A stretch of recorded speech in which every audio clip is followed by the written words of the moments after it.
akan membahas tentang rekursif beserta penerapannya ke dalam program, khususnya Pascal. Namun sebelum itu, kita akan membahas terlebih dahulu pengertian dari rekursif.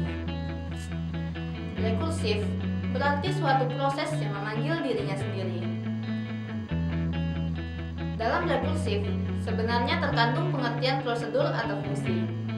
Perbedaannya adalah bahwa rekursif bisa memanggil ke dirinya sendiri.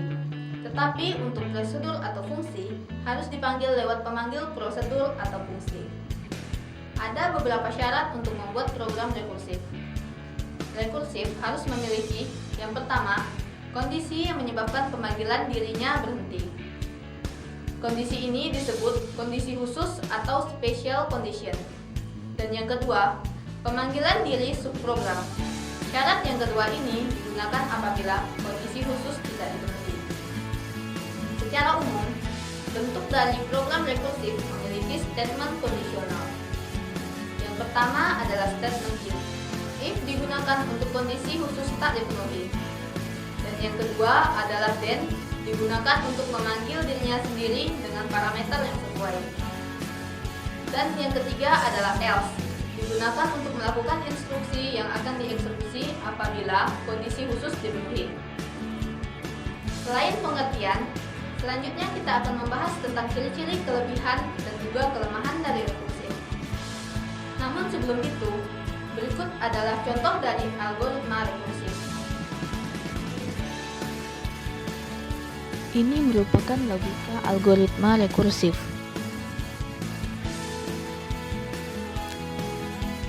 Dibagi menjadi 3 bagian, yaitu bagian pertama, rekursif, bagian kedua, program utama, dan bagian ketiga adalah proses untuk mencari output. Dapat kita lihat pada gambar, pada bagian rekursif terdapat sebuah fungsi, yaitu fungsi tes X, di mana tes sama dengan X ditambah 1.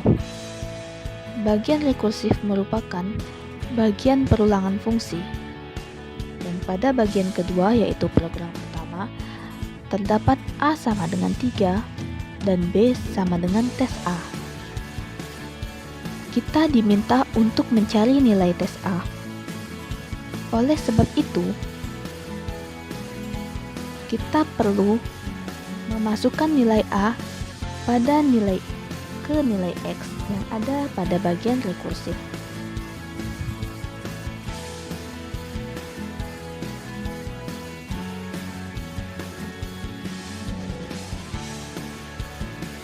Jadi, ganti nilai X dengan nilai A.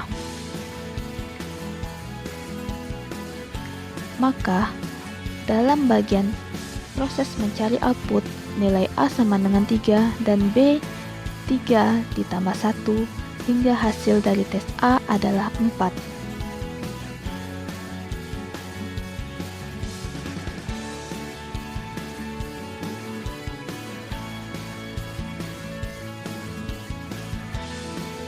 Demikian penjelasan singkat tentang dasar algoritma rekursif. Selanjutnya, kita akan membahas tentang ciri-ciri rekursif, kelebihan serta kelemahannya. Ciri-ciri dari rekursif. Rekursif merupakan fungsi yang berisi definisi dirinya sendiri. Dan yang kedua, fungsi yang memanggil dirinya sendiri. Yang ketiga, pada rekursif prosesnya terjadi secara berulang-ulang. Yang keempat, yang perlu diperhatikan dari rekursif adalah stopping rule atau statement return. Yang selanjutnya adalah kelebihan dari rekursif. Rekursif memiliki beberapa kelebihan, namun pada intinya, karena program lebih singkat dan ada beberapa kasus yang lebih mudah menggunakan fungsi dari rekursif. Yang selanjutnya adalah kelemahan rekursif. Rekursif memiliki 2 kelemahan. Yang pertama adalah memakan memori yang lebih besar, karena setiap kali dirinya dipanggil, dibutuhkan sejumlah ruang memori tambahan. Dan yang kedua adalah mengorbankan efisiensi dan efektivitas waktu. Program rekursif umumnya dipakai untuk permasalahan yang memiliki langkah penyelesaian yang terpola atau langkah-langkah yang teratur. Bila kita memiliki suatu permasalahan dan kita mengetahui algoritma penyelesaiannya, Kadang-kadang program rekursif menjadi pilihan kita bila memang memungkinkan untuk digunakan. Namun, program rekursif umumnya memiliki efisiensi dalam penulisan perintah, tetapi kadang tidak efisien secara algoritmis. Meskipun demikian, banyak pula permasalahan-permasalahan yang lebih sesuai diselesaikan dengan cara rekursif, misalnya dalam pencarian atau searching. Dan rekursif sendiri sering digunakan dalam perhitungan matematika, seperti untuk menghitung pangkat, mencari faktorial, menghitung permutasi dan kombinasi, serta menghitung bilangan Fibonacci.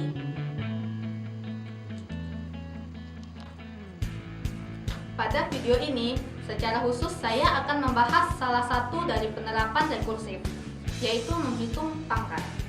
Dalam kehidupan sehari-hari, menghitung pangkat merupakan hal yang tidak asing lagi, karena pada dasarnya, pangkat ada untuk mempermudah menghitung perkalian dengan angka yang sama. Mungkin mudah bagi kita untuk menghitung 2 pangkat 2 yang hasilnya 4.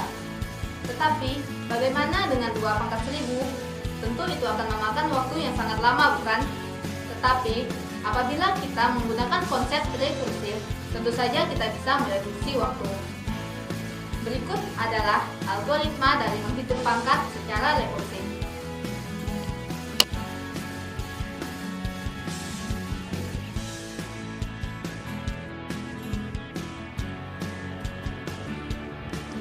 Ini merupakan algoritma menghitung pangkat secara rekursif. Dapat kita lihat pada gambar. Terdapat baris yang diberi cetak tebal dan ada juga yang tidak. Baris yang diberi cetak tebal ini dimaksudkan untuk menunjukkan bahwa ini merupakan baris rekursif. Baiklah, kita mulai algoritma ini dari awal. Function pangkat x, y. Jika y sama dengan 0, maka pangkat sama dengan 1. Misalkan 2 pangkat 0 sama dengan 1. Namun, apabila statement if di atas tidak terpenuhi, maka jalankan pangkat sama dengan x dikali pangkat x, y dikurang 1.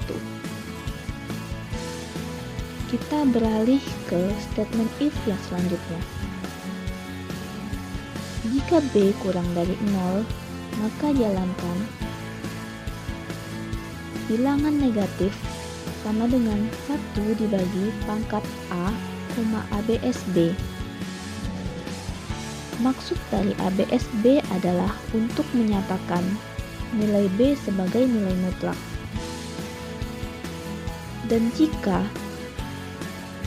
statement if di atas tidak terpenuhi, maka jalankan pangkat sama dengan pangkat A, B.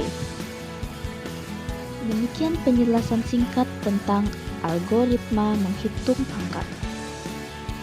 Demikian algoritmanya. Selanjutnya akan kita terapkan ke dalam program Pascal. Berikut adalah source code dan outputnya.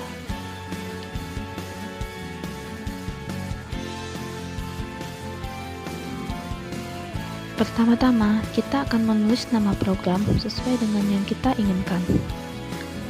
Formatnya adalah program, kemudian nama program diikuti dengan tanda baca titik koma. Kali ini saya menggunakan nama rekursif pangkat sebagai nama programnya. Selanjutnya, kita inputkan uses CRT. Fungsi dari uses CRT adalah untuk memanipulasi atau mengatur layar dalam pengetikan naskah, yakni menampung 80 karakter dan 25 baris. Setelah itu, kita perlu mendeklarasikan variabel yang akan kita gunakan. Untuk mendeklarasikan variabel, kita perlu menginputkan perintah var yang diikuti dengan variabel yang ingin kita deklarasikan dan inisiasikan.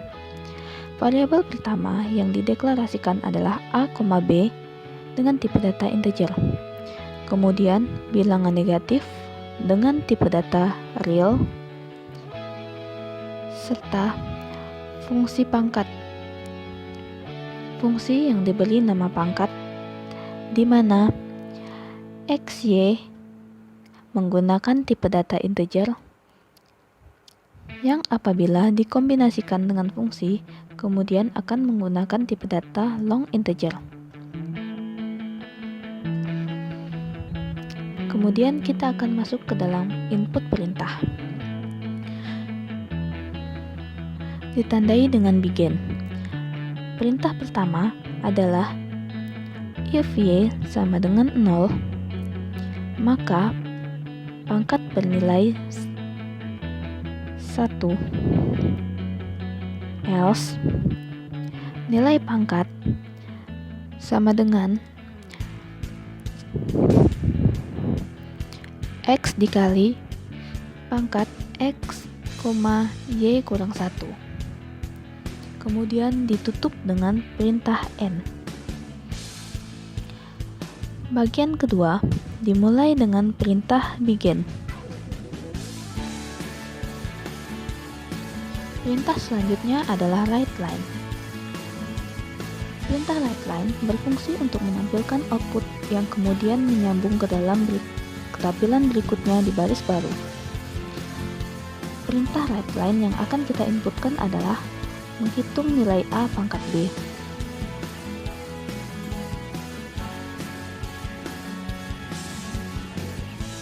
Perintah selanjutnya adalah perintah write.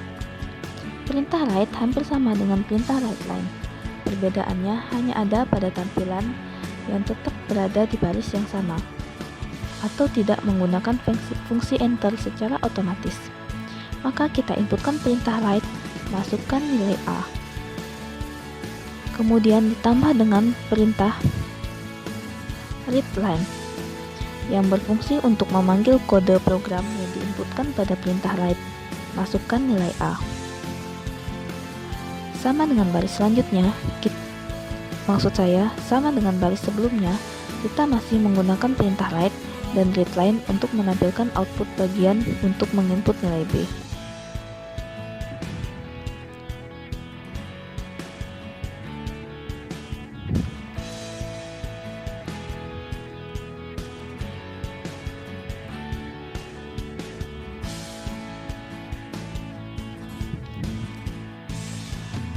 Selanjutnya, kita kembali menggunakan statement if, yaitu jika B kurang dari 0, maka kerjakan. Bilangan negatif sama dengan 1 dibagi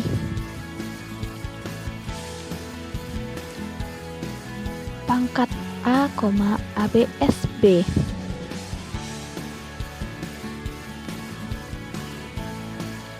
Maksud dari ABSB adalah untuk menyatakan nilai mutlak pada B.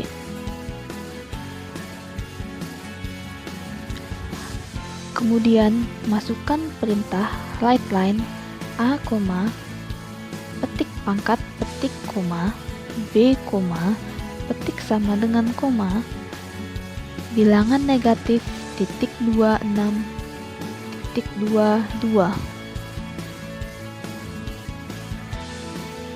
untuk menampilkan output apabila statement if di atas bernilai true.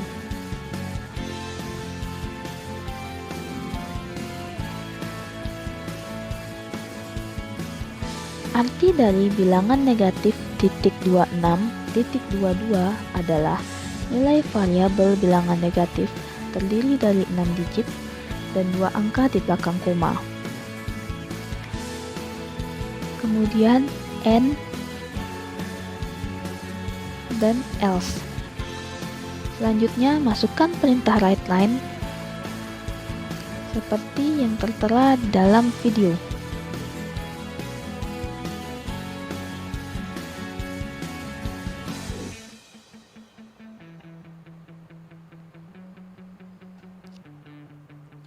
Perintah writeLine ini berfungsi untuk menampilkan output apabila statement if bernilai false. Setelah itu, masukkan perintah readKey. Perintah ini memiliki fungsi key press yaitu menunggu penekanan suatu tombol sembarang. Dalam program ini, read key digunakan agar output tidak semerta-merta tertutup saat program berhasil dijalankan. Yang terakhir adalah perintah N dengan tanda titik yang menandai akhir dari sebuah program. Selanjutnya, kita perlu melakukan compile untuk mengecek apakah kode program yang kita tuliskan ini sudah benar. Klik compile. Kemudian, save program ini. Saya menggunakan nama program pangkat untuk menyimpan coding ini. Dan ternyata berhasil dikompil. Ini menandakan kode yang kita inputkan sudah benar. Maka selanjutnya kita jalankan program ini dengan mengklik menu Run.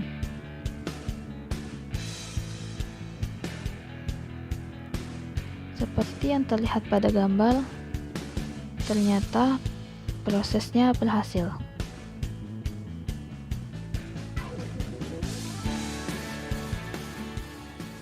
Baiklah, demikian pembahasan tentang menghitung pangkat secara rekursif.